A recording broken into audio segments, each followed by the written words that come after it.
Kasado na nga mamayang hapon ang deliberasyon at botohan sa plenaryo ng Kamara kaugnay po sa impeachment laban kay Vice President Sara Duterte.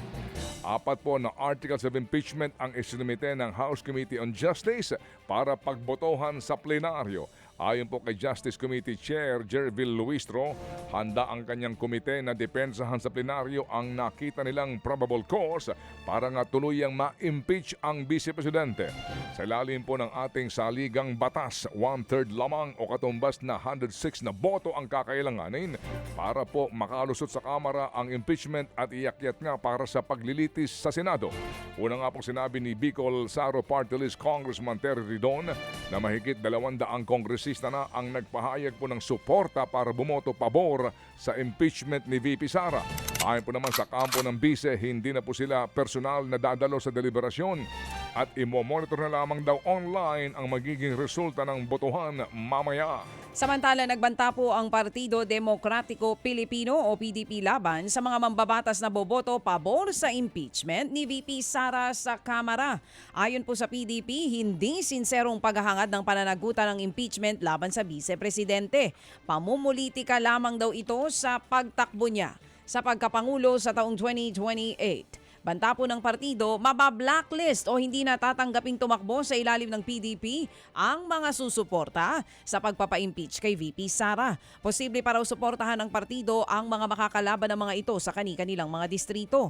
Pumalag naman si Deputy Speaker Paulo Ortega sa PDP sa may banat na hindi raw sila magpapasindak sa pananakot ng partido. Ayon naman kay Manila 3rd District Representative Joel Chua, masyadong nakalulunod ang mga ebidensya laban sa Vice Presidente kaya mahihirapan din kumontra kahit ang mga kaalyado ni VP Sara. Matunog po naman ang bali-balitang may mga nagbabalak na naman pong patalsikin si Senate President Tito Soto bago pamanhop ang posibleng impeachment trial laban kay VP Sara. Ayon kay Soto, nakarating sa kanya ang mga reports tungkol nga sa posibleng coup d'etat sa liderato po ng Senado. Pero ayon po sa Senate President, magsisilbi lamang siya nga sa ikagagalak o kagustuhan ng kanyang mga kasamahan sa Senado. Maninindigan daw siya at tatalima sa ngalan ng konstitusyon at ipapasadyos na rin daw ang lahat ng ito. Una nga pong sinabi ni Soto na balak niyang i-convene agad-agad ang Senado bilang impeachment court. Oras na makalusot nga sa Kamara at ibigay sa kanila ang articles of impeachment laban kay VP Sara. Yun nga lang, matunog ang balitang may ilang senador na kaalyado ng mga Duterte na nagbabalak itong harangin. Samantala, naging usap-usapan po nitong weekend ang balitang pinaaresto na daw ng International Criminal Court o ICC si Senator Ronald Bato de la Rosa.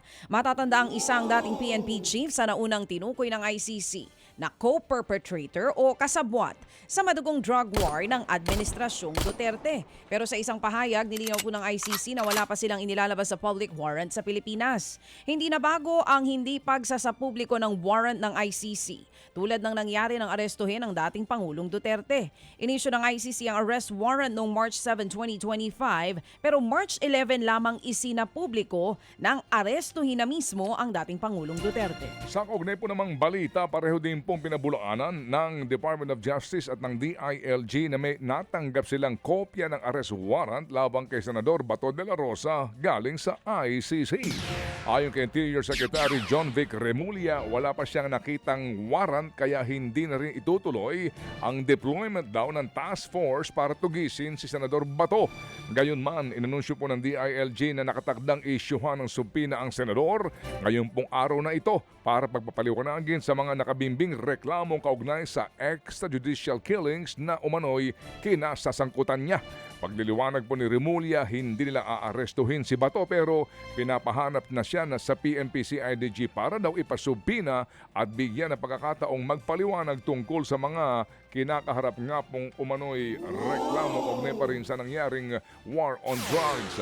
Ayon pa kay Remulla, nasa Davao Region lamang daw ang senador at pinamomonitor na rin sa mga pantalan at paliparan kung ito'y magtatangkang umalis sa bansa. Sa iba pang balita, nagbitiw na po si Nicholas Kaufman bilang abogado ng dating Pangulong Rodrigo Duterte sa ICC. Ayon po kay Kaufman, mismo ang partner ng Pangulo na si Hanilet Avancenia at anak na si Kitty Duterte ang pumili sa abogadong papalit sa sa kanya. Nilinaw din ni Kaufman na hanggang pre-trial lamang daw talaga ang kanyang kontrata. Nakausap na raw ni Duterte ang bagong abogado nito kaya inaasahan ni Kaufman na aaprubahan na ng ICC Trial Chamber ang withdrawal bilang lead counsel ng dating Pangulo. Hindi pa inilalabas ang pangalan ng bagong abogado ni Duterte pero malawak din daw ang karanasan nito sa ICC. Bukod naman kay Kaufman, kumalas na rin kay Duterte ang isa pa nitong abogado. Mga kapatid, patuloy po kayong tumutok sa 105.9 True FM para sa totoong balita, impormasyon, music and entertainment. Mag-subscribe sa aming YouTube channel at podcast at sundan nyo kami sa Facebook, Instagram, X at TikTok sa True Network PH. Bisitahin din po ang aming official website, truefm.ph. At panoorin din kami sa True TV Signal, Channel 19. Kami po ang 105.9 True FM. Laging true sa'yo, kapatid. Dito tayo sa totoo, tunay at tapat.